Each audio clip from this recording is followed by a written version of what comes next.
This is Sportscentre.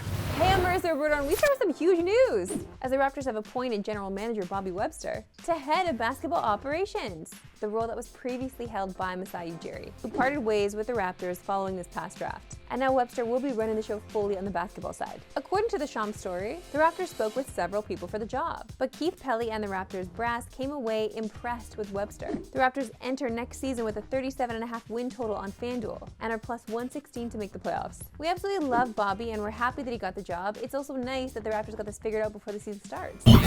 To baseball, and the Jays start a 3-game series with the lowly Pirates tonight. And if you're Jays fans, you'd be hoping they can avoid playing against Paul Skenes. But that's not the case, and they have him tonight. Skenes is arguably the best young pitcher in baseball and the Cy Young favorite in the National League. And we mean heavy favorite as he's currently minus 450 on FanDuel. He's got the lowest ERA in the majors with the 6th most Ks as well as the 6th lowest WHIP. I don't know if you follow baseball or not, but that's kind of a big deal. It's an exciting watch. But if there's ever a time to catch him, it might be right now. In his last 3 starts, he's been beat up pretty good in 2 of them, lasting just 4 innings in a beatdown from the Brewers last week. Well, I mean, everyone's getting beat down from the Brewers these days. Toronto enters this series with a 5-game lead in the East over Boston and 5.5 over the Yankees. But the Yankees might be starting to make their move. Last week, that wildcard lead was only a half game over Cleveland, but thanks to 3 straight wins and a 7-3 record in their last 10, it's a 3.5 game cushion for that final wildcard spot. Now, with Skenes on the mound tonight, the Jays are actually small underdogs against a Cy Young favorite, with the total set at 7. To the NFL, and week 2 of the preseason is almost complete. And while it's just preseason, it sure seems like we learned a lot. Let's start in Chicago, where the Bears absolutely dismantled the Bills yesterday, led by a nice performance by Caleb Williams, who carved up the Bills in his 2 series. And while it's mostly backups, it's still a positive outing for the former first overall pick, especially with this first look in the new Ben Johnson offense. With more on Williams' preseason debut, here's ESPN's Dan Orlovsky. 2 of them were like throwaways, and 1 of them was a bootleg. So 7 passes from the pocket. He goes 6 of 7 when it comes to 1, 2, 3, and hitch means I get to the top of my drop and I get up 1 time. 6 out of those 7 were in 1 hitch. That's tremendous growth. You have to give him credit. That was the big question. Last night, at least, answered. Williams was not the only young QB to impress this weekend, as Jackson Dart continues to sling it. Dart was 14 of 16 passing, with a pass and rush touchdown. And so far through the preseason, he's really making a push for that starting job, as he hands down looks like the best quarterback in the Giants roster, at least through 2 preseason games. And from young QBs to an old one, how are we feeling about this Raiders fit from Tom Brady? Yeah, he's going for the Al Davis look. The thing is that I have this jacket just inverted. So it's black with white for me, and I get compliments all the time. Actually, I mostly just get comments on why I would cheer for the Raiders, but that's neither here nor there. And we're not quite done talking QBs just yet, because look who was on the field at Rams practice. Yeah, that's Matthew Stafford practicing with the team for the first time this year. Week 2 of the preseason concludes tonight on TSN with the Bengals and Commanders at 8 Eastern, 5 Pacific.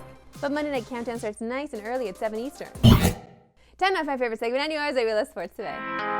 Why we love sports today. And let me welcome you to the world of German shopping cart return championships.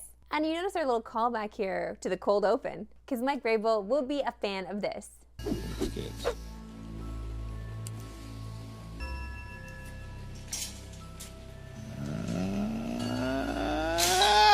Ja, bleibt also bei dieser Führung. Ja, also jetzt hier. Aber vielleicht. Kommt er noch? Nein. Nein. So. Ja, wenn sie ihn jetzt macht, hat sie wieder die Führung auch in der Show zu übernehmen.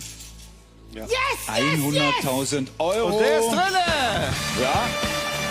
Wichtig. Yes, I love all of that, including having it in the German language. It would not work if we were speaking English, honestly. Let's finish with some CFL, because we're officially at the halfway point of the season for every CFL team. So let's start by looking at the playoff picture. In the West, my Riders are still at the top and are best in the league at 8-1. I've been bragging about this all season. I feel like I should pump the brakes on the brag until we get to postseason. Yeah? Also, the race for the first round bye is far from over, because the Stamps are just 2 games back. And our Saskies only lost this season. And guess what? 2 teams play each other this week. So yeah, it's gonna be a good one. While BC, Winnipeg, and even Edmonton are jockeying for position behind Calgary, we're very likely gonna get 4 playoff teams from the West because of how disappointing the East has been. Outside of Hamilton and Montreal, Ottawa and Toronto are a combined 5-15 this season, which has opened the door for the bottom of the West to earn a playoff spot through the crossover. With so much up in the air, we are in for a great second half of the season.